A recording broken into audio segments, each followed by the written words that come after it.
Puderem, quem não puder, não se sinta constrangido. Vamos orar.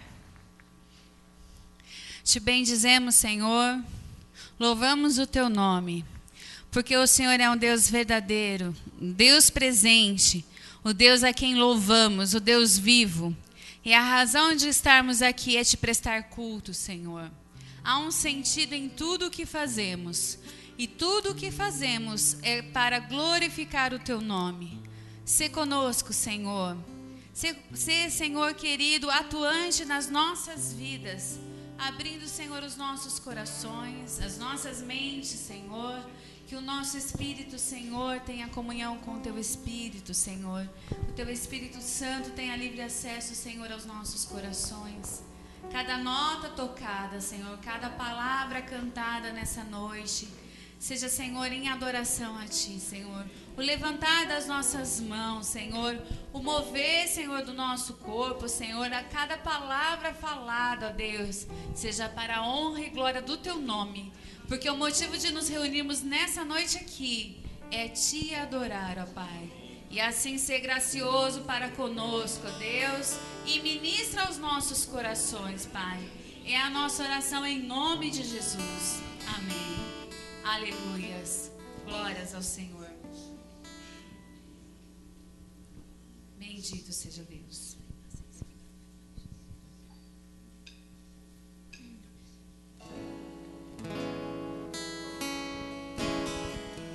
Porque eu e você, nós somos criados para adorá-lo. E adorá-lo em espírito e em verdade.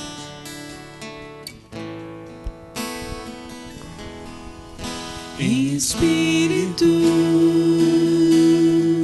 em verdade, te adoramos, te adoramos. Em espírito, em verdade, te adoramos. Te adoramos, Rei dos Reis e Senhor, te entregamos nosso viver.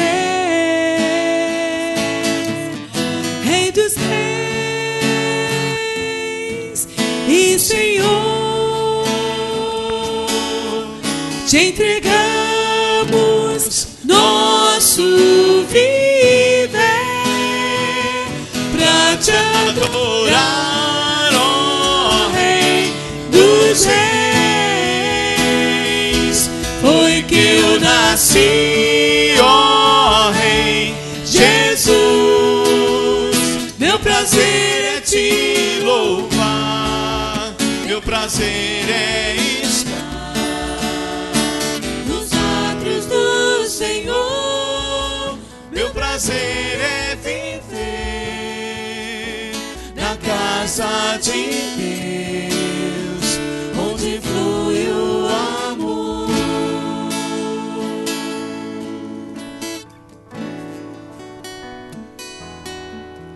Em espírito, em verdade, te adoramos, te adoramos. Em espírito, em verdade, te adoramos, te adoramos. Ouve com a sua voz. Rei dos Reis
ao Senhor.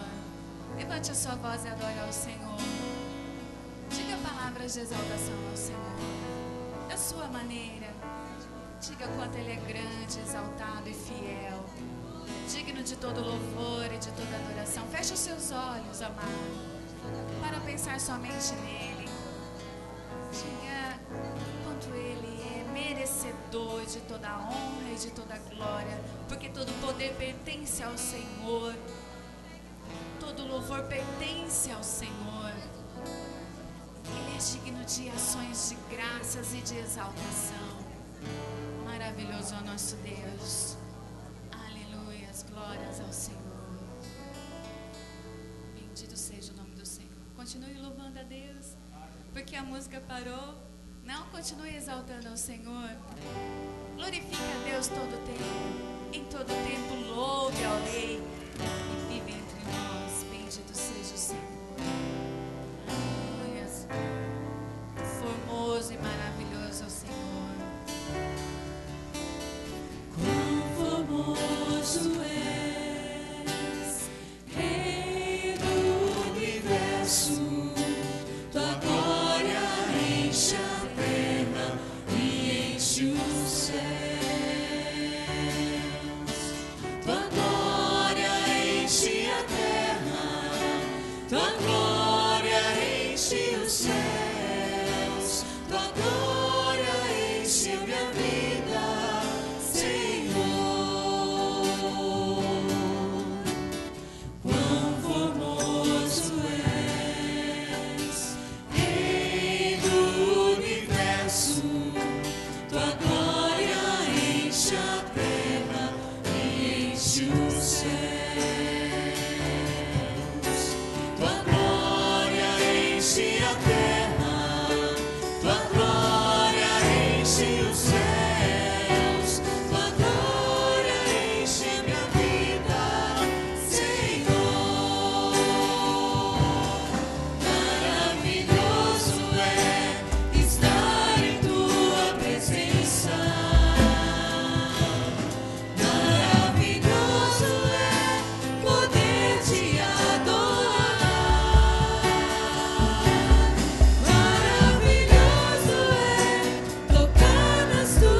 Te contemplar, Senhor.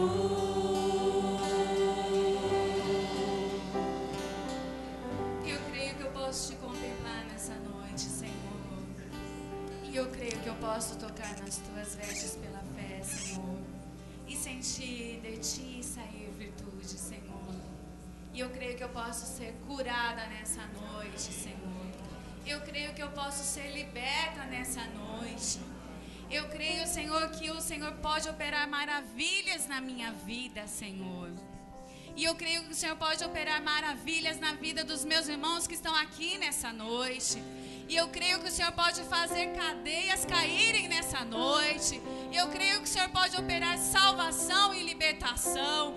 Porque o Senhor é o Deus que não muda. O Senhor é o Deus forte e poderoso. O Senhor é o Deus que venceu a morte. O Senhor é o Deus que despedaça grilhões. O Senhor é o Deus que venceu, Senhor, todas as cadeias que nos prendiam. E nos fez mais que vencedores, Senhor, por Ti, ó Deus. Aleluias, glórias ao Senhor. E todo aquele que crê, também será liberto, aleluias. Louvado seja o nome do Senhor. Eu não sei, Senhor, a angústia que está no coração de cada pessoa que entrou aqui nessa noite, mas o Senhor sabe. E o Senhor pode operar, porque teu é o querer e o efetuar, Senhor. E nós clamamos nessa noite, Senhor, haja fé nos corações. Amém, Senhor. Clamamos, Opera, Pai, nas Senhor nossas querido, vidas. para que haja o agir do teu Aleluia. Espírito Santo, Senhor, na vida dos corações, ó Deus. Para que a tua palavra penetre, Senhor querido, como a espada de 2 gumes, ó Deus. E opere maravilhas nos corações, ó Deus. Porque em ti, Senhor, há esperança, ó Deus. Aleluias. Glórias ao Senhor. Amém. Você crê? Você pode dizer amém? Se você crê, diga amém. Aleluias. Glórias ao Senhor. Há uma menção muito maravilhosa no Velho Testamento sobre as cidades de refúgio. E quando as pessoas que vocês quiserem aprender mais sobre isso, venham à escola dominical. Estavam lá na cidade de refúgio, elas eram protegidas daqueles que o perseguiam. E nós cantamos, Deus é o meu refúgio. E se você permanecer no Senhor, você está refugiado e guardado nele. Amém? Aleluia. E nós vamos cantar, Deus é o meu refúgio e a minha fortaleza. Enquanto você estiver refugiado nele, você está guardado no Senhor. Aleluias. A salvação no Senhor. A libertação para aquele que está firmado na rocha.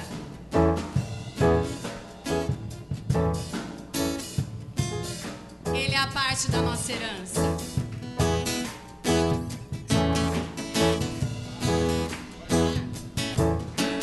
Deus é o meu refúgio, a minha fortaleza, socorro bem presente na hora da angústia.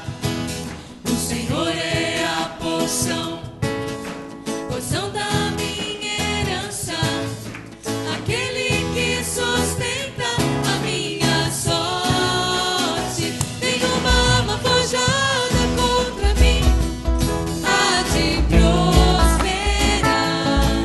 Nenhum mal vai me ameaçar, nenhuma praga em minha tenda chegará. Nenhuma arma forjada contra mim há de prosperar. Estou firmado na rocha que nunca se abalará. O meu refúgio é o grande, eu sou o Senhor Jeová. Você vai lançar um desafio pro seu irmão, aí do seu lado. Fala, irmão, você quer ser guardado? Você quer ser aí fortalecido? Se firme na rocha. Aí você vai cantar pra ele. Deus é o teu refúgio e a tua fortaleza. Mas lembra ele, tem que permanecer, irmão. Permanecer firme no Senhor, nas suas promessas, perseverando na oração e na palavra. Deus é o teu refúgio, a tua fortaleza, socorro bem presente na hora da angústia.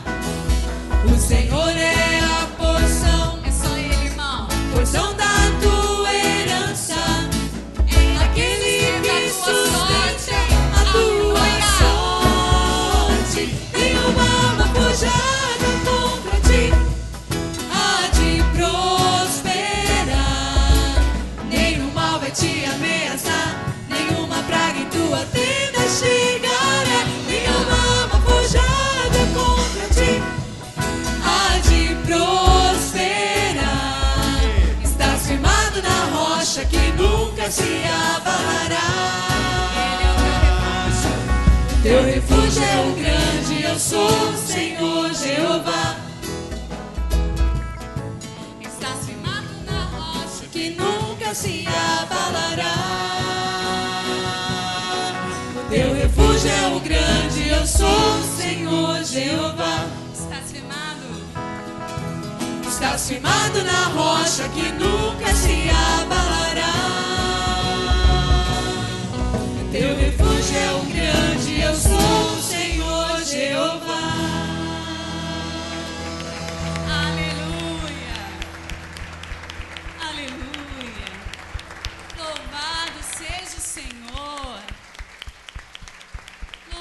seja Deus. Bendito seja o Senhor. Aleluia. Porque não é na nossa casa que está o sangue passado de um cordeiro. Nem nada precisa estar fixado na nossa casa para que nós não sejamos atingidos. Mas nós fomos lavados no sangue do Cordeiro de Deus. E Ele purificou os nossos pecados. E nós somos selados com o Espírito Santo de Deus. Aleluia! Glória a Deus! Vamos aplaudir o nosso Deus, irmãos. Coisa maravilhosa! Bendita mistério da graça de Deus. Aleluia! Selados com o sangue, selados com o Espírito Santo de Deus. Maravilha! Gravados propriedades exclusivas de Deus. Aleluia! Ainda que esse corpo sinta alguma coisa, nós estamos ligados com Ele. Aleluia! Para toda a eternidade. Enquanto os irmãos vêm ofertar aqui, com alegria também ao Senhor, nós vamos cantar que vivemos felizes, pois pertencemos a Ele. Amém? Aleluia! Canta minha alma, canta ao Senhor, rende-lhe sempre ardente louvor, com júbilo. Vivo feliz, pois sou de Jesus, e já desfruto o gozo da luz. Sou por Jesus, herdeiro de Deus, Ele me leva à glória dos céus. Canta minha alma, canta ao Senhor, rende-lhe sempre ardente louvor. Canta minha alma, canta ao Senhor, rende-lhe sempre ardente louvor. Ao seu amor eu me submeti, extasiado então me senti. Anjos descendo, trazem dos céus, ecos das céus, a graça de Deus. Canta minha alma, canta ao Senhor, rende-lhe sempre ardente louvor. Canta minha alma, canta ao Senhor, rende-lhe sempre ardente louvor.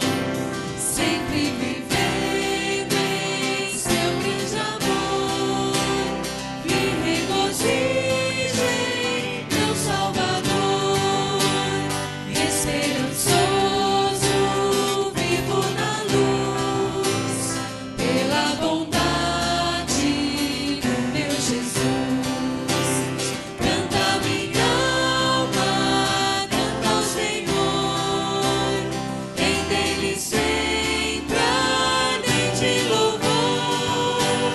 Canta minha alma, canta ao Senhor, rende-lhe sempre ardente Canta minha alma, igreja. Canta minha alma, canta ao Senhor, rende-lhe sempre ardente louvor. Canta minha alma, canta ao Senhor, rende-lhe sempre ardente louvor. Receba sempre, Senhor, o ardente louvor das nossas almas, Pai, em nome de Jesus. Amém. Aleluias. Podemos assentar, amados irmãos. Recebe as nossas ofertas e os nossos dízimos, Senhor. Frutos de adoração, Pai. Frutos do amor que temos por Tua obra, Senhor, e de gratidão por aquilo que recebemos das Tuas mãos, ó Deus. É a nossa oração em nome de Jesus. Amém.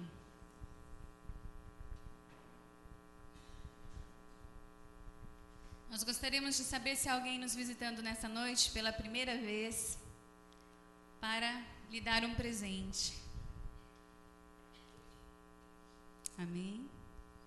Ah, tem pessoas tímidas. Gostaríamos de dar 2 presentes, então sejam bem-vindas sempre. 3 presentes. Sejam sempre bem-vindas em nome de Jesus. Amém?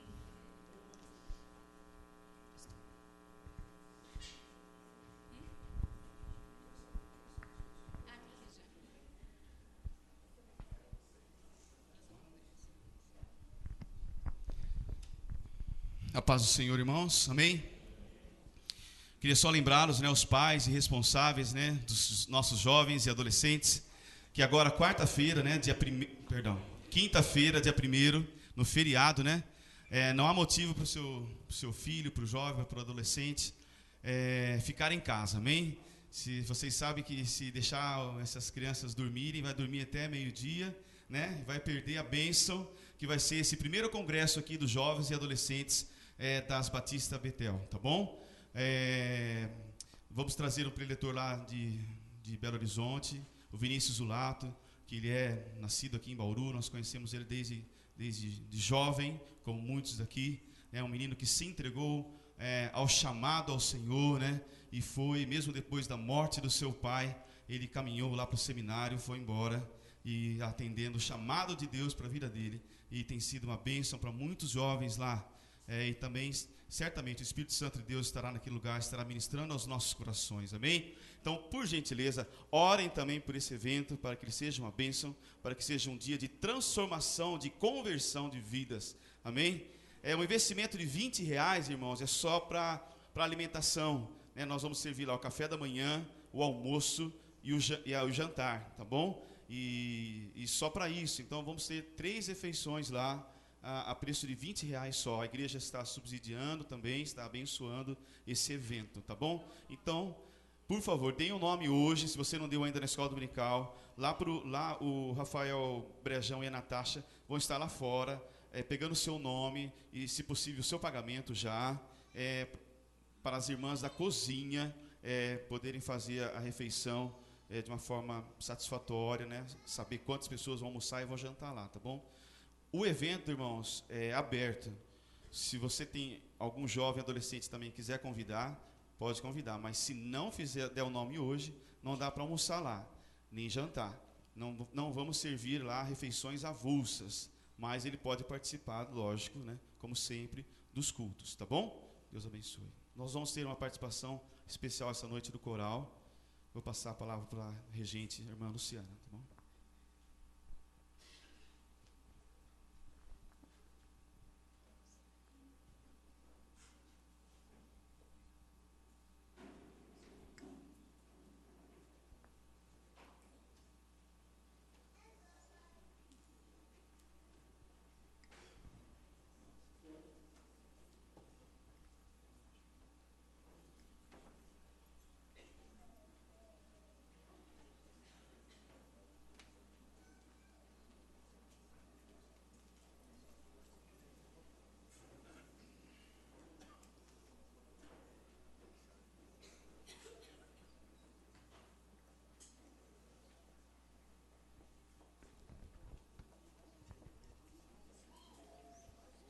Eu saúdo a igreja com a paz do Senhor. Amém? Estão todos bem, graças a Deus? Isso é graça de Deus, Podemos estar aqui louvando e exaltando o nome do Senhor. Nós estaremos cantando alguns cânticos. E ele vai contar um pouquinho nos testemunhos da história dos nossos jovens e adolescentes que foram a Pernambuco agora no mês de janeiro. Tá? Foram lá e foram usados por Deus para um trabalho missionário. Amém? Então, eu espero que você possa ser edificado com os cânticos que estaremos aqui louvando a Deus.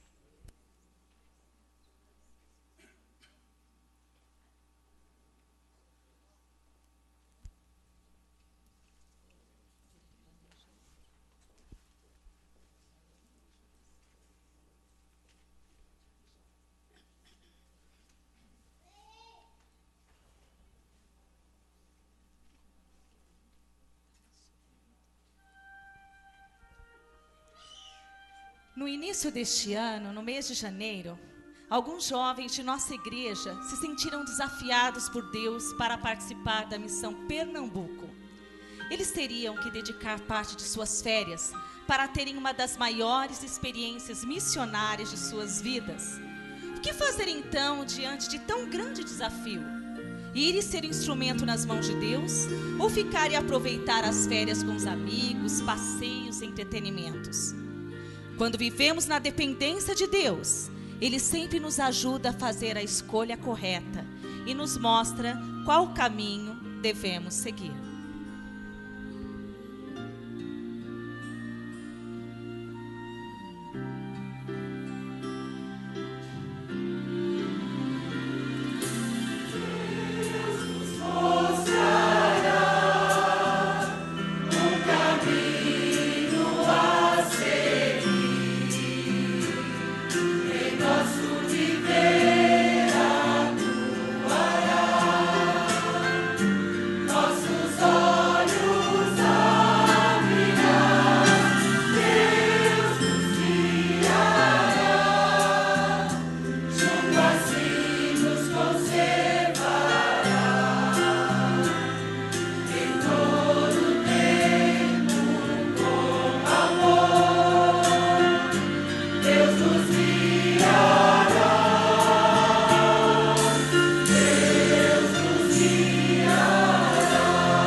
Cada um deles apresentou Jesus Cristo como Senhor das suas vidas, por meio de diversas ações.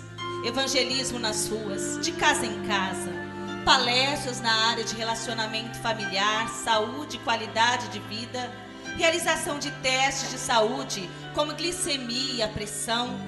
Houve também capacitação dos professores com recursos da PEC, escola bíblica de férias, sempre para louvor e adoração do nosso Deus, auxiliando a igreja local. A missão Pernambuco foi algo que impactou a vida dos nossos jovens e adolescentes. Deus nos mostrará um caminho a seguir.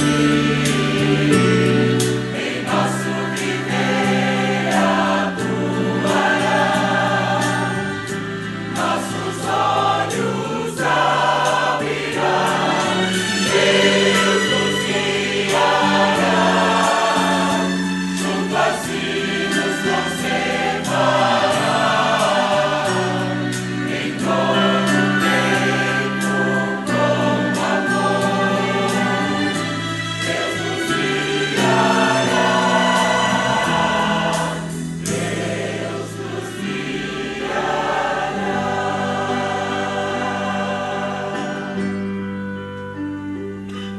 A Missão Pernambuco foi uma parceria da Igreja Batista Betel com igrejas na cidade de Santa Terezinha. Os jovens que se dispuseram a ir ofereceram seus trabalhos e talentos com o único objetivo de servir no reino de Deus. Cremos que muitas vidas, com certeza, foram impactadas e puderam ouvir e ter um encontro pessoal com o nosso Senhor Jesus Cristo. Uma das coisas mais importantes foi a convivência deles de forma bastante harmoniosa, sempre ajudando uns aos outros nos serviços e nas necessidades cotidianas. Foi uma experiência de grande edificação para eles. Damos glórias a Deus, como Igreja de Cristo, por podermos participar deste trabalho. Mesmo que ele seja árduo e o caminho seja difícil, Deus sempre nos mostrará um caminho, mesmo onde não parece haver um.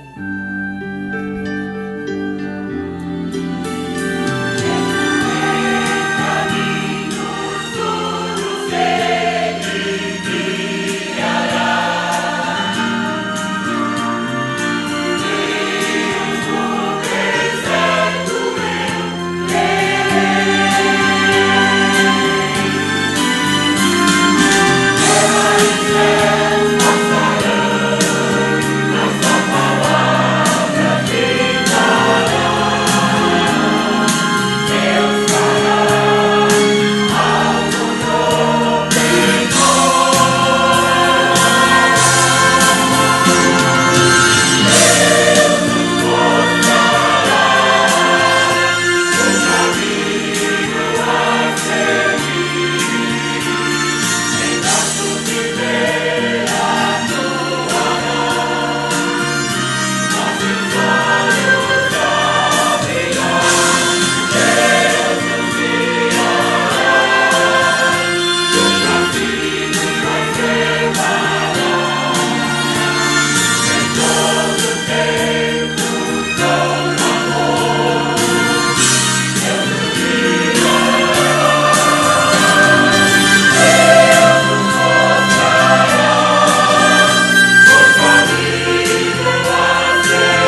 deixará, nem nos abandonará.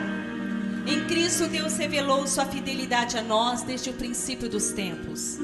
Em Gênesis, Jesus é o cordeiro no altar de Abraão. Em Êxodo, ele é o cordeiro da Páscoa. Em Levítico, ele é o sumo sacerdote. Em Números, ele é a nuvem durante o dia e a coluna de fogo durante a noite. Em Deuteronômio, ele é a cidade do nosso refúgio. Em Josué, ele é o tecido vermelho na janela de Raabe. Em Juízes, ele é o nosso juiz. Em Ruth, ele é o nosso parente redentor. Em 1 e 2 Samuel, Jesus é o nosso profeta confiável. Nos livros de Reis e Crônicas, ele é o nosso soberano. Em Esdras, ele é o nosso escriba fiel. Em Neemias, ele é o reconstrutor de tudo que está destruído. Em Esther, ele é o Mordecai assentado fielmente no portão. Em Jó, ele é o nosso redentor que vive para sempre. Em Salmos, ele é o meu pastor e nada me faltará. Em Provérbios e Eclesiastes, ele é a nossa sabedoria. Em Cantares, é o belo noivo. Em Isaías, ele é o servo sofredor. Em Jeremias e Lamentações, Jesus é o profeta que chora.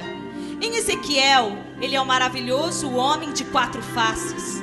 Em Daniel, ele é o 4º homem na fornalha de fogo. Em Oséias, é o amor sempre fiel.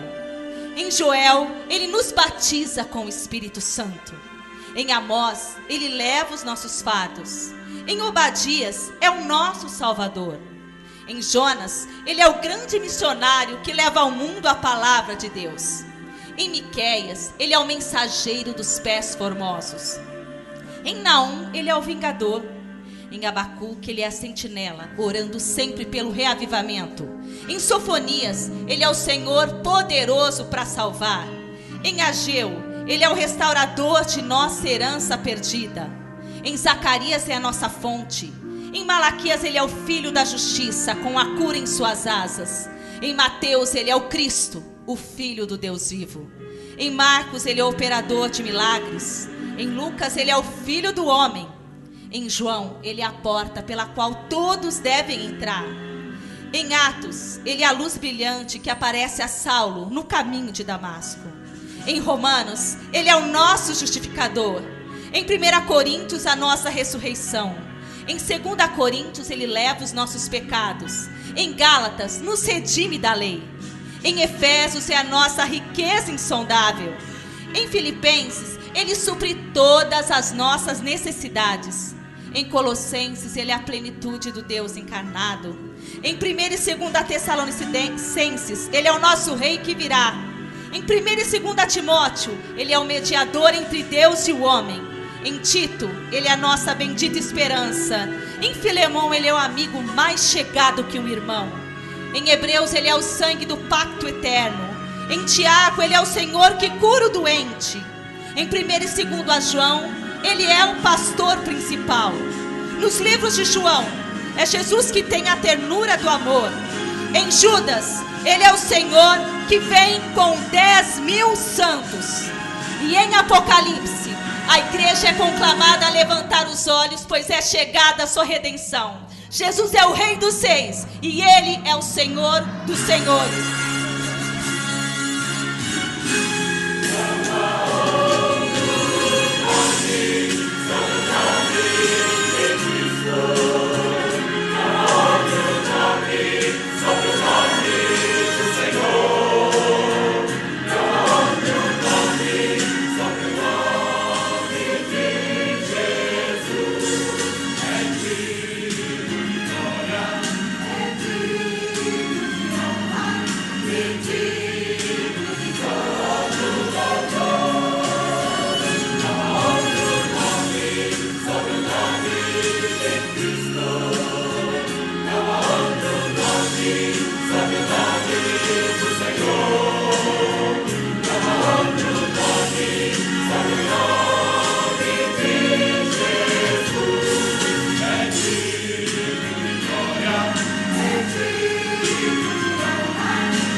Seu nome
Obrigada, Senhor, por tão grande amor.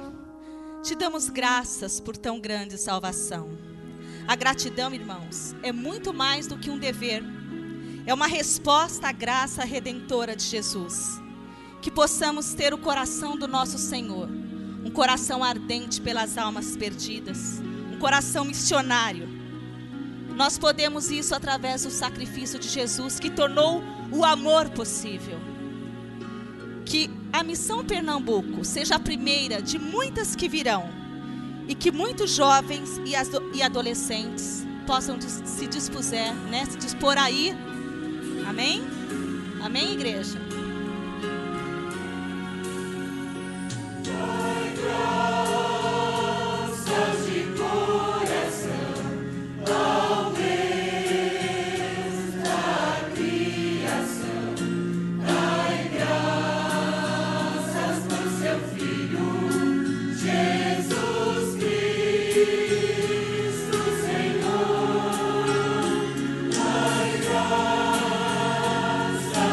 Senhor.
Amém, queridos? Deus abençoe cada um. Amém.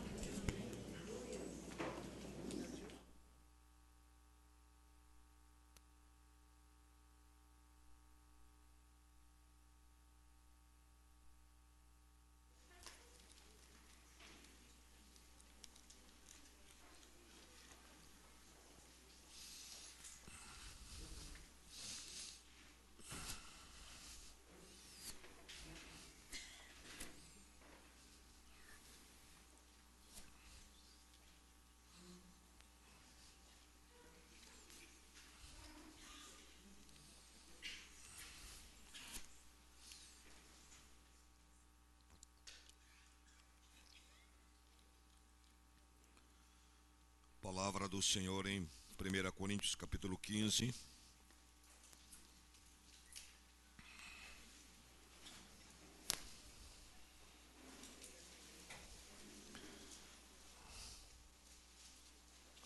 Apenas o versículo 3.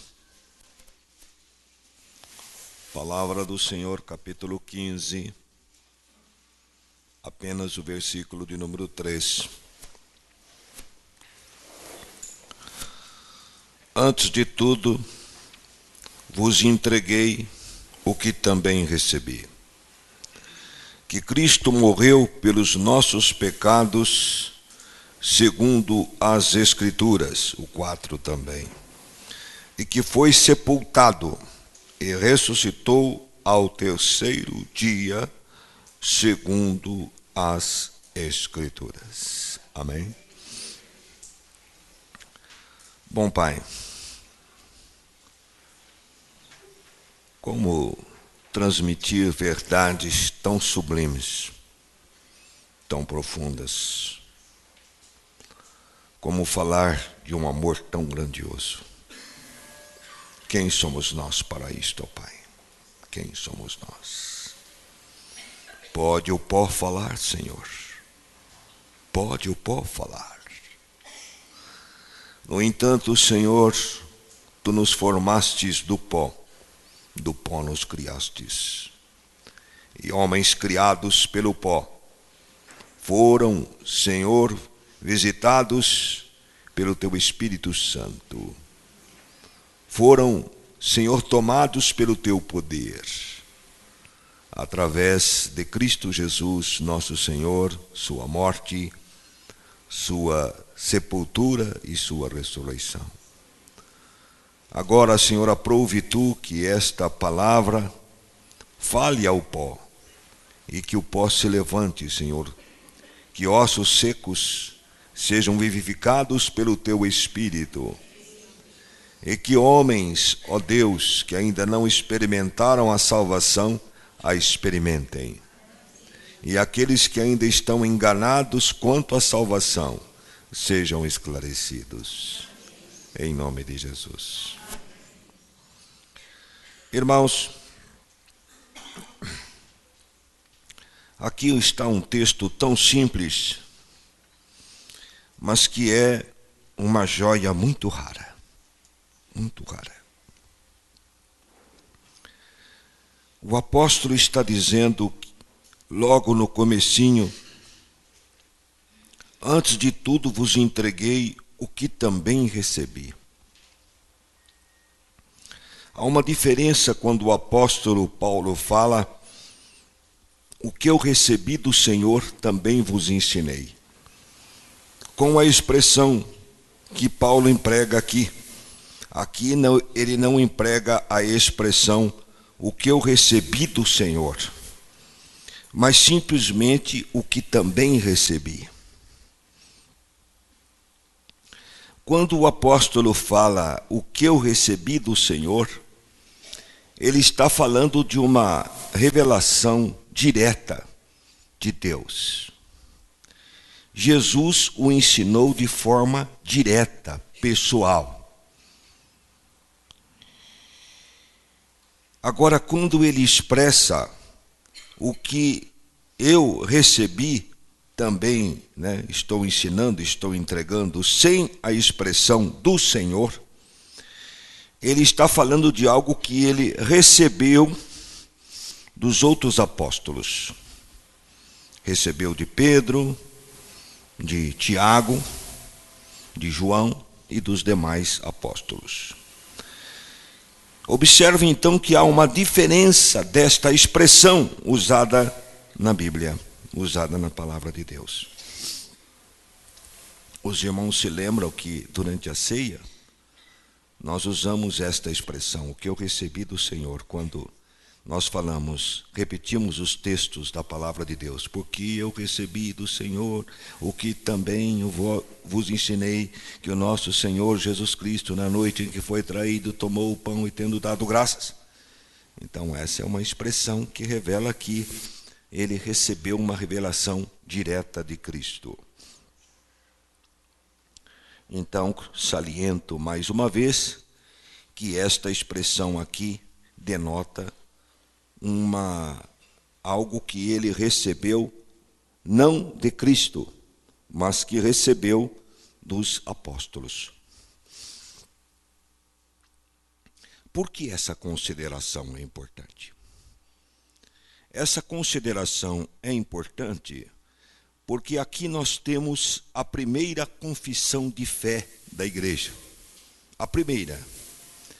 E de uma forma bem sucinta, bem pequena. Então vocês observem que esta confissão de fé era o básico, o fundamental que os apóstolos passavam para as pessoas ao proclamar o evangelho.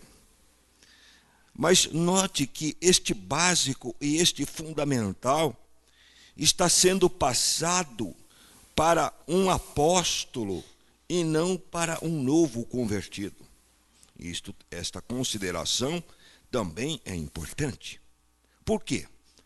Porque vai demonstrar que essa expressãozinha tão pequena, esta confissão tão pequena, era levada para toda a igreja, tanto aqueles que se convertiam, como aqueles que eram vocacionados, aqueles que eram chamados por Deus, aqueles que eram enviados para pregar o evangelho, todos tinham que saber isto. O quê? Cristo morreu pelos nossos pecados, segundo as Escrituras, e que foi sepultado e ressuscitou ao terceiro dia, segundo as Escrituras. É importante que nós saibamos disto. É importante que nós estamos diante da primeira confissão de fé da igreja primitiva. E que esta confissão de fé, ela é básica e fundamental para nós. É importante que nós memorizemos isto, retenhamos na nossa mente, no nosso coração, Cristo morreu pelos nossos pecados, segundo as Escrituras, e que foi sepultado e ressuscitou ao terceiro dia, segundo as Escrituras. Isto parece ser tão simples, mas não é tão simples. Isto é muito complicado, principalmente para nós, cristãos do século XX. Porque ao confessarmos isto, quando nós confessamos isto, a primeira parte desta confissão, Cristo morreu pelos nossos pecados, crer nisso é algo revolucionário para as nossas vidas. Ninguém pode dizer que crê nisso sem que isto provoque dentro dele uma transformação muito grande. Há poucos dias nós tivemos a comemoração da Páscoa. E a Páscoa nada mais é, nos dias atuais, na Páscoa, a comemoração da Páscoa, na verdade, hoje, é uma comemoração que a igreja faz, relembrando, sem entrar nas origens da Páscoa, estou dizendo na cristandade em geral. É uma comemoração, é uma celebração ou uma recordação da morte e da ressurreição de Jesus. Só que a cristandade enfatiza a ressurreição de Jesus mais do que sua morte. Porque se nós nos detalharmos, pensarmos na sua morte e por que ele morreu, nós temos que mudar Nós temos que tomar uma posição. Porque ele morreu por nossos pecados. E aqui vai uma pergunta muito grande, fundamental. Você crê que Cristo morreu pelos seus pecados? Você crê? Se você crê que Cristo morreu pelos seus pecados, como que você pode deixar o pecado continuar habitando e morando no seu coração? Como? Estão percebendo como é complicado isto? E outra coisa, qual é o nosso aferidor para o pecado? Aonde nós nos baseamos para dizer que uma coisa é pecado ou não? Infelizmente, nós nos baseamos ou na nossa consciência, ou na forma de nós vermos as coisas, e quando nós olhamos as coisas, nós achamos, isso não é pecado, isso não é nada. Não, mas isso é uma coisinha de nada. Mas o que é isso? Como é que podemos imaginar que isso é pecado? Mas acontece que Deus é que vai dizer para nós o que é pecado. Vocês querem ver algo tão simples que a maioria dos cristãos erra tremendamente, uma coisa tão simples que os cristãos pecam? Eu vou pegar uma coisa mais simples, a mais trivial de todas. Eu vou pegar o domingo. O domingo.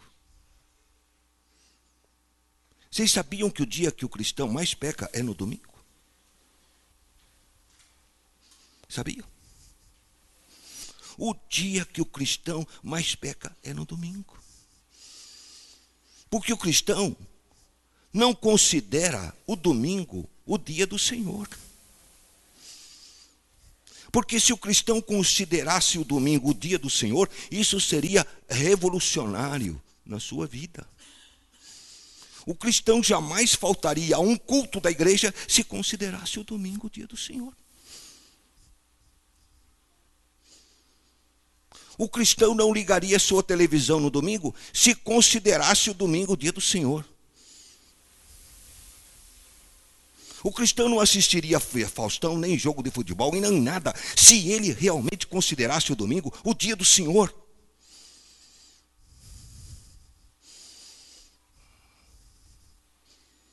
O cristão não faria festa de aniversário no dia de domingo se considerasse o domingo o dia do Senhor.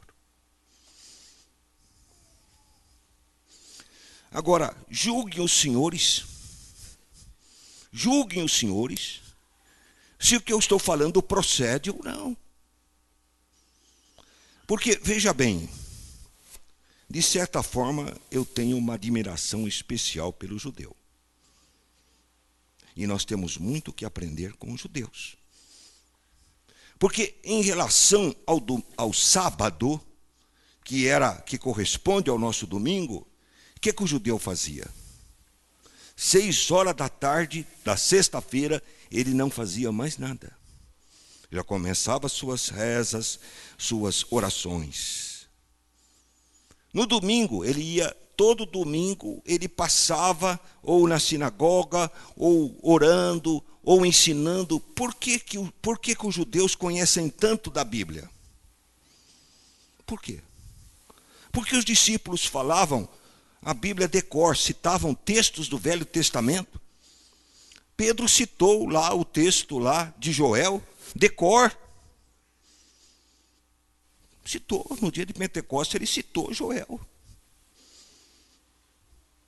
E citou na hora que o Espírito Santo avivou. Ele poderia ter citado qualquer outro texto, mas aquilo que estava, o que estava depositado no seu coração, que ele aprendeu desde criança, porque o sábado era dedicado a isso, então ele conseguiu expressar aquilo por inspiração do Espírito Santo de Deus. As crianças judias aprendiam através de jogos lúdicos, que eram durante o dia, as crianças passavam, eles iam aprendendo a memorização da Bíblia. E eles sabiam grandes partes do Velho Testamento e dos Salmos de cor. E eles encerravam o seu sábado quando? 6 horas da tarde do sábado. De 6 horas da sexta até 6 horas do sábado. Não faziam nada, só oravam, só ficavam e nem faziam almoço. Não faziam almoço, nem janta. Tudo era feito antes da sexta-feira, antes de chegar sexta-feira da tarde, tudo estava pronto. O fogão não se acendia na casa dos judeus no sábado. Agora, nós, para dar o desculpa, nós não somos sabatistas. Não somos sabatistas e nem dominguistas. E nem sabemos o que somos. Não somos nem sabatistas e nem dominguistas. A lei deve ser um aferidor do que é pecado? A palavra de Deus diz que a lei vai mostrar o que é pecado. E a lei vai mostrar o que é pecado para mostrar para nós a necessidade de nós nos arrependermos. Nós não somos salvos através da lei, mas a lei mostra para nós o que é o não pecado. Eu apenas usei isto como exemplo. Eu poderia usar qualquer outra coisa como exemplo. Qualquer outro detalhe da lei, da palavra de Deus, eu poderia usar como exemplo para mostrar para os irmãos como Deus vê o pecado. Então Deus vê que se eu não sei usar o domingo de forma apropriada, eu estou pecando. Então eu volto à pergunta original. Cristo morreu pelos meus pecados? Eu volto à pergunta original. Cristo morreu pelos nossos pecados? Se Cristo morreu pelos nossos pecados, por que eu não estou constantemente buscando a Deus e pedindo perdão a Deus pelos pecados que eu cometo? Outro dia eu tenho um exemplo, que lá na chácara, eu tenho uma casa lá na chácara e o piso que eu fiz é branco, um piso branco. E eles ficam se queixando toda hora do piso branco. Esse piso suja à toa, qualquer sujeirinha aparece nele. E eu fico fazendo uma comparação com os nossos corações. Quando o nosso coração está branco, está puro, qualquer sujeirinha a gente vê. Qualquer detalhe. Lá cai muito bichinho, você vê, de repente aparece lá um bichinho morto, outro. Aí eu vou lá e já tiro o bichinho, já fica tudo branquinho outra vez. Qualquer sujeirinha você vê. Agora, quando o piso já é preto, né, ou marronzão, né, ou então é bem encardidão, pode cair sujeira que for que não aparece, nunca mais. Você olha assim, cadê? Estou limpo. Não tem sujeira. Não tem nada para varrer. Mas quando nós purificamos o nosso coração realmente, nós vamos ver que todo dia tem coisa para varrer. Todo dia. Nós falamos aqui em Santa Terezinha, e é interessante, o que me chamou a atenção disso foi justamente isso que aconteceu em Santa Terezinha. Lá eles falam que mulher de pastor lá tem uma dificuldade nas igrejas. Porque lá quando mulher de pastor vai dar um palpite para outra irmã, ou falar alguma coisa, ou chamar a atenção, aí as senhoras da igreja então falam, vai varrer o quintal lá da sua casa, da sua rua. Quer dizer, você não varre nem o seu quintal, quer varrer o quintal dos outros. Então a questão de varrer, de tirar a sujeira do nosso coração, é um ato permanente do cristão que crê que Cristo morreu pelos seus pecados. Nós não podemos deixar nenhuma sujeirinha no nosso coração, porque Cristo morreu pelos nossos pecados. Uma vida de convivência com o pecado, irmãos, é uma vida inconcebível para a pessoa que diz que Cristo morreu pelos seus pecados. Eu devo lamentar, eu devo chorar, eu devo pedir perdão ao me converter e ao me voltar para Deus. Mas cada vez que eu transgredir a lei de Deus ou pecar, eu devo voltar outra vez para os pés de Jesus. Hoje nós cantamos, e eu estava pensando de manhã, há poder no sangue de Jesus. Eu gostei do hino, mas eu estava pensando, se a pessoa que canta, há poder no sangue de Jesus, não conseguir ligar isto à cruz, não conseguir ligar isto ao fato de que permanentemente ela tem que estar aos pés de Jesus pedindo perdão para que o poder do sangue caia sobre ela. E aqui entra um detalhe importante. Quando às vezes o diabo se manifesta na vida de uma pessoa por algum problema, essa expressão, pelo menos antigamente, hoje não é tanta, porque eu não sei se o povo está sendo esclarecido contra a fé ou está perdendo a fé, eu não sei. Eu ainda estou nesse dilema terrível. Eu não sei se os cristãos estão sendo mais esclarecidos sobre a fé ou estão perdendo a fé.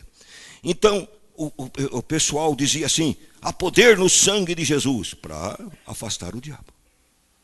Mas não adianta eu dizer há poder no sangue de Jesus para afastar o diabo. Porque isso vai ter valor e poder contra o diabo, preste atenção, se eu mantiver o meu coração purificado, varrido, não pode ter uma sujeirinha lá. Se tiver uma sujeirinha qualquer no meu coração, não adianta eu falar, há poder no sangue de Jesus. Isso não vai ter eficácia. Isso só vai ter eficácia e vai ter poder se o meu coração estiver purificado. E é uma coisa muito séria essa questão da purificação. Porque a questão da purificação tem que ser permanente. Você não pode deixar o pecado fazer morada no seu coração. E aqui está essa expressão, Cristo morreu pelos nossos pecados, significa que, uma vez que Cristo morreu pelos meus pecados, eu o chamo para fazer morada no meu coração. Eu o chamo para entrar na minha casa. Eu o chamo para habitar dentro de mim. Mas se a casa está suja, Cristo é muito higiênico. Cristo é higiênico demais, dá conta. Sabe, Cristo é muito exigente com essa coisa de limpeza. Muito exigente. Ele não aceita, porque a natureza dele é santa. Nós temos que entender isso. A natureza de Cristo é santa. O santo não vai se relacionar comigo. Para eu me relacionar com ele, foi que ele morreu. Justamente para eu poder me aproximar dele, foi que ele morreu. Justamente para eu ter contato com ele, foi que ele derramou o seu sangue. E eu só posso me aproximar dele, pedindo perdão, e me arrependendo, e me lavando no meu sangue. Aí eu posso segurar nas suas vestes.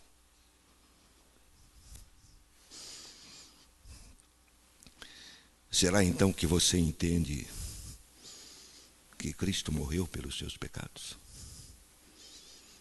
Será que você entende que você tem que voltar pela palavra de Deus, estar sempre lendo, ler a palavra de Deus como se a palavra de Deus fosse fazer um confronto com você? A palavra de Deus é um confronto, porque a palavra de Deus diz que ela é uma espada. A espada é o quê? A espada nos alisa? A espada acaricia o nosso cabelo?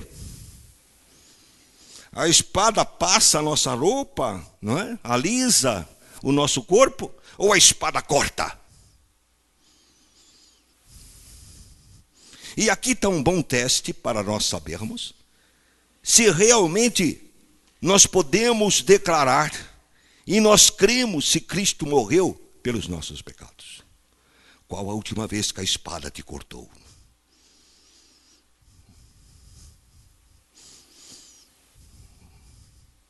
Qual a última vez que a espada te feriu? Qual a última vez que a espada transpassou suas juntas e medulas, alma e espírito? Qual a última vez?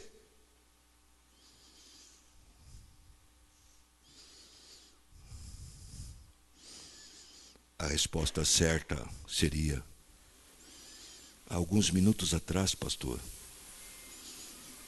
que a palavra falou comigo. E sempre ela está me cortando. E cada vez que você perguntar para mim, pastor, quando a espada me transpassou, eu vou responder para você agora há pouco. todo instante. Porque nosso Deus não é mudo. Nós podemos não ouvir a sua voz, mas Ele fala 24 horas por dia. Cada segundo. E Ele fala justamente porque nos ama. O seu confronto e sua batalha e sua guerra conosco é porque Ele quer nos arrancar. A todo instante Ele está nos pegando. Há uma disputa terrível.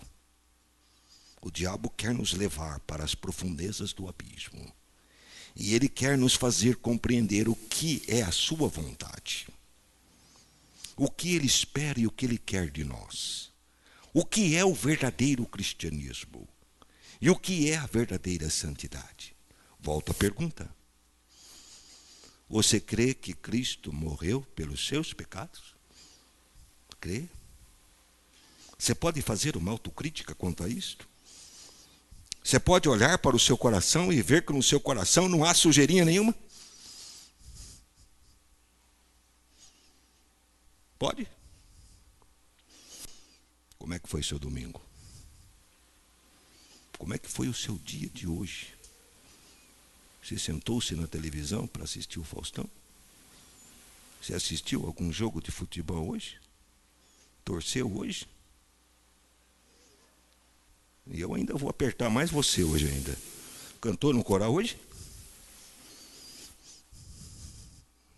Deixa eu ver se eu sinto o cheiro de carne por aqui.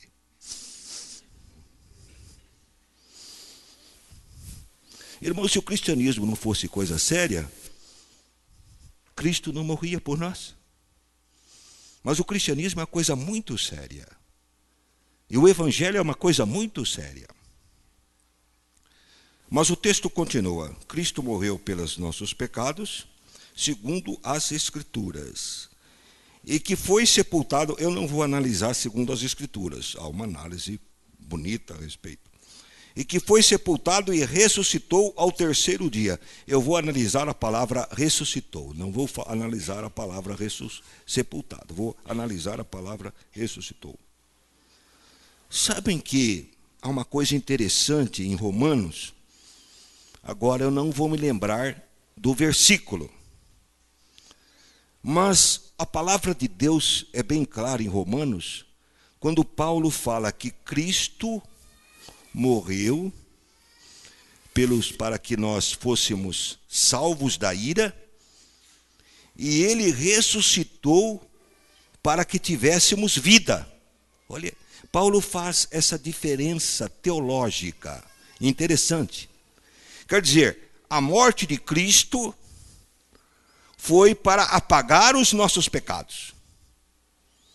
E a sua ressurreição foi para nos dar vida. Observe que só um morto pode ressuscitar. Se você não passou pela morte, você não vai ressuscitar. E morto é morto. Embora eu esteja retornando a palavra morte aqui, mas eu estou já enfocando a morte como a morte de Cristo sendo a sua morte. E a ressurreição de Cristo, a sua ressurreição. Às vezes as pessoas lá fora perguntam, mas escuta, o cristão não pode fazer nada, não pode fumar, não pode beber, não pode ficar assistindo jogo de futebol, não pode ficar aí ficando com uma, com outra, não pode ir no bailinho, dançar, não pode tomar uma cervejinha, não pode tomar uma pinga. Bom, há até quem faça isso, mas não sei se é cristão, não é verdade? Bom, acontece o seguinte, um dia num baile, ou num lugar que estava dançando, um pastor precisou ir lá por algum motivo, por alguma razão. Devia ser uma festa que ele foi constrangido a ir. Ele estava lá. Aí chegou uma rapariga toda regateira e tal. Dessas que quase não tem por aí. Então, e aí, pastor, o senhor não dança? O senhor não quer dançar? Ele respondeu, um morto não dança. Morto não bebe.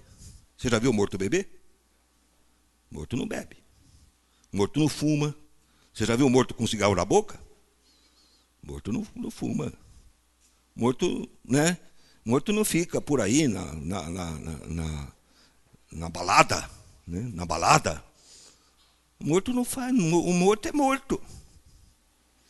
A morte de Cristo é nossa morte. Então, eu não bebo, não é porque a palavra de Deus diz para eu não beber. É como eu morri, eu não tenho mais vontade de beber. Né? Eu não vou lá no estádio de futebol lá, torcer por um time lá e ficar lá sentado na arquibancada lá. Não vou fazer. Não é porque a palavra de Deus diz, não assista jogo de futebol. Eu não tenho vontade de ir. Não há vontade. Eu não vou à festa, eu não gosto de festa, de coisa assim, muita coisa. Não é porque é proibido, eu não gosto. Você não tem prazer. O morto perde o prazer para as coisas do mundo porque ele é morto para o mundo.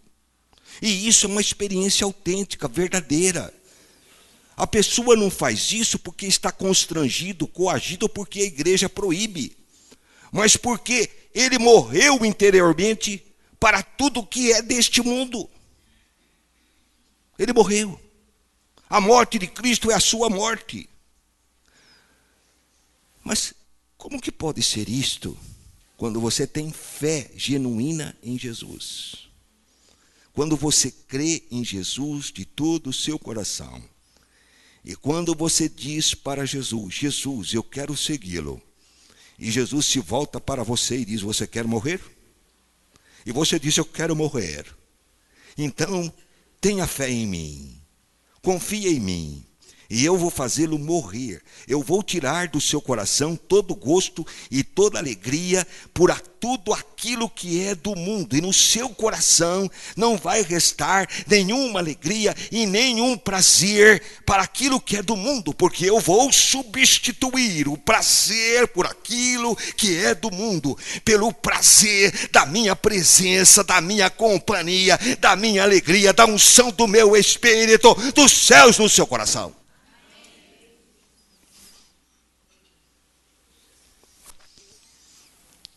Mas se você não tem isso, esta é a oportunidade de você ter, por misericórdia. Por misericórdia. Rompa agora com toda a sujeirinha do seu coração, rompa com tudo. Não deixe nada na sua vida que roube de você a alegria da comunhão permanente com Deus. Aqui eu quero lhes ensinar uma coisa.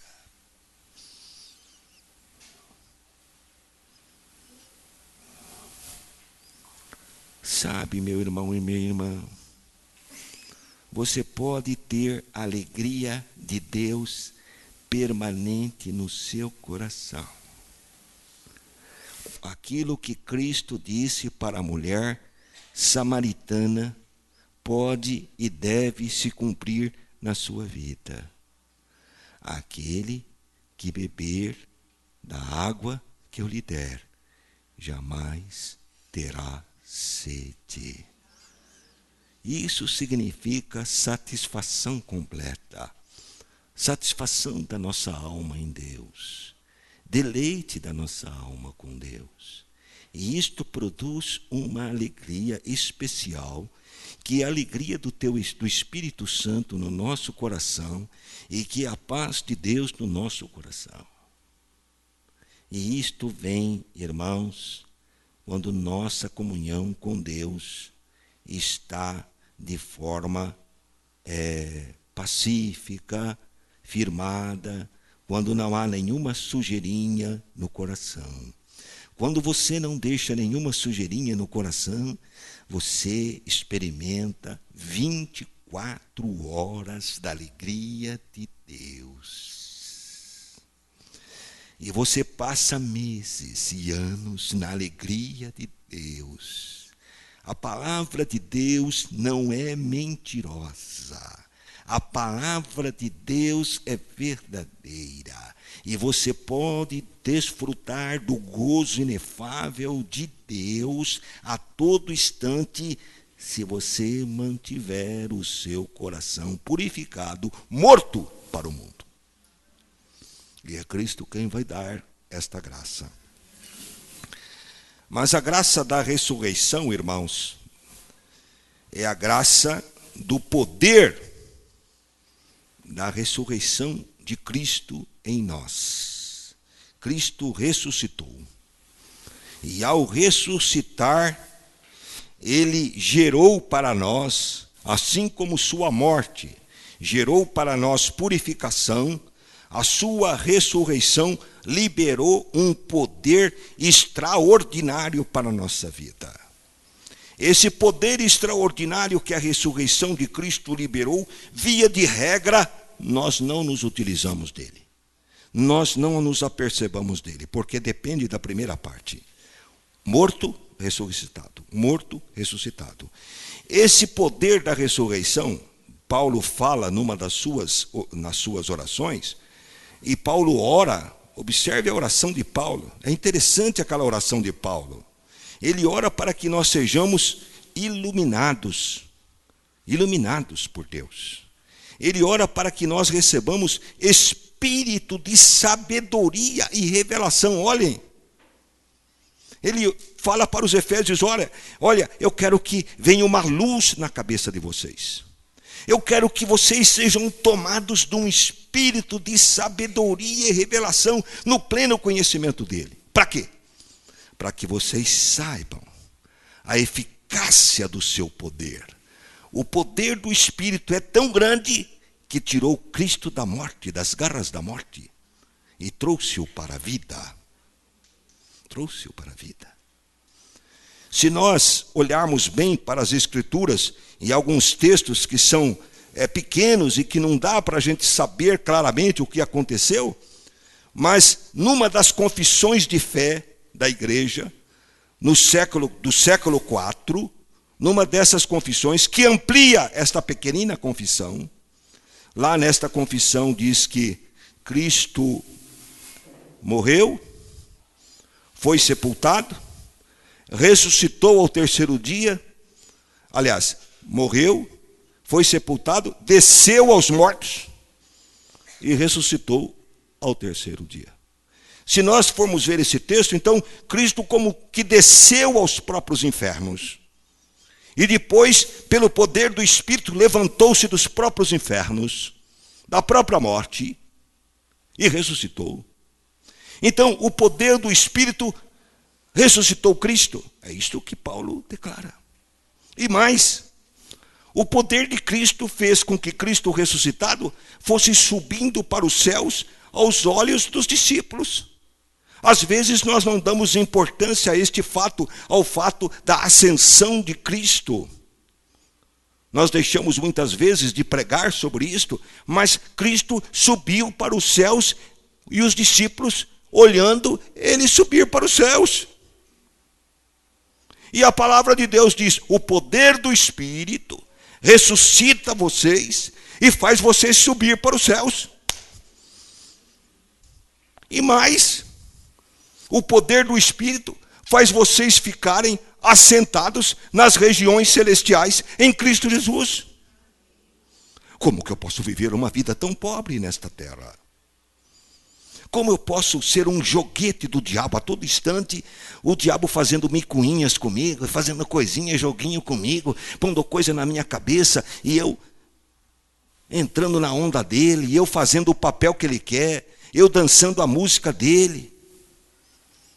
Se há um poder tão extraordinário como este, que me arranca da morte, me faz ressuscitar e me faz assentar nas regiões celestiais.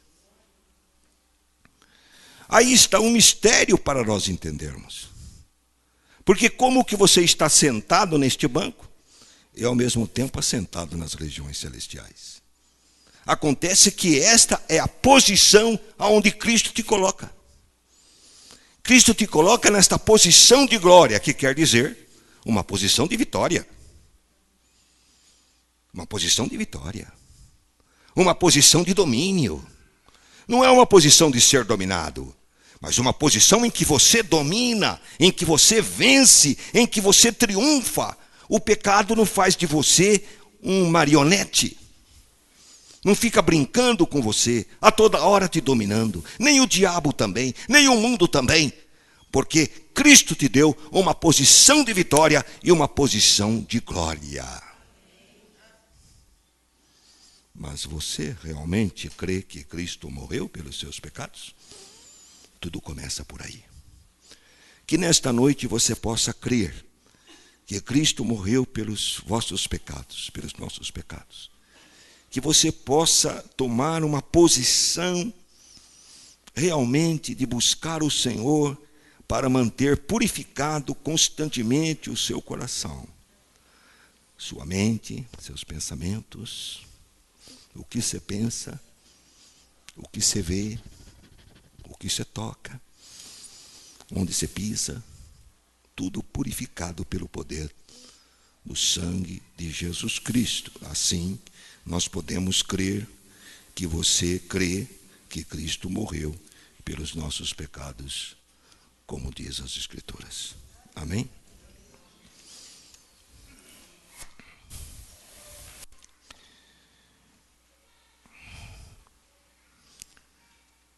Eu não vou pedir para você vir à frente, mas vou pedir que você, no seu lugar, se você desejar ser tocado, abençoado ou alcançado pela oração que nós vamos fazer, que você levante a sua mão para receber esta oração. Cristo vivo, por misericórdia, se apiade deste coração. Tenha piedade. Tenha piedade. Por compaixão, olha para esta vida, cuja mão está estendida para ti. Esta mão te pede que tu esclareças, que tu mostres a verdade, porque ela não quer compromisso com a mentira. Esta mão estendida para o céu está dizendo: Senhor, eu quero a ti e a ti somente. Eu não quero nada deste mundo, Senhor. Eu quero romper com todos os padrões mundanos, Senhor. Eu quero romper definitivamente com o pecado. Eu não quero deixar que o pecado me engane, Senhor. Eu quero que tu me mostre, que tu me ilumines, que tu me despertes. Eu quero ser completamente redimido. Eu quero uma santidade que não dependa do meu subjetivo, da minha consciência e nem da cultura do mundo. Mas eu quero aquela santidade que teu Espírito mostra para mim através da tua palavra. E nesta santidade, Senhor, eu quero andar. Me ajuda, porque eu quero andar nesta santidade. Reconheço, Senhor, que sou fraco. Mas, Senhor, eu confio em ti. Confio que tu me darás forças. Confio que tu me ajudarás, ó Deus. Porque tu és o maior interessado na minha santidade. Tu és o maior interessado na minha plena salvação e na minha plena segurança. Eu confio, Senhor, que a minha mão está estendida agora, mas que ela não está no vácuo. Ela não está no ar. Eu confio que agora, Cristo vivo, tu seguras na minha mão. E tu me dizes que não vai me desamparar e nem me deixar. E tu me dizes: estarei convosco todos os dias até a consumação dos séculos. E tu me dizes: não temas, porque eu sou contigo. Não te espantes, porque eu sou teu Deus. Eu te esforço, eu te ajudo com minha destra fiel. Seguro firmemente na sua mão, Jesus, confiado. Que ao ir para a minha casa agora, eu estarei atento, vigilante, vigiando o que meu coração deseja e o que minha mente pensa, vigiando no que eu vou fazer depois desse culto e vigiando no que eu vou fazer amanhã. O meu estado, Senhor, será de completa e total vigilância, porque tua palavra diz: vigiai e orai. Faço um compromisso contigo agora e um compromisso para sempre. É no nome que é sobre todo nome, o nome poderoso de Jesus, que eu oro e que você ora e que nós oramos. Amém? Estamos despedidos.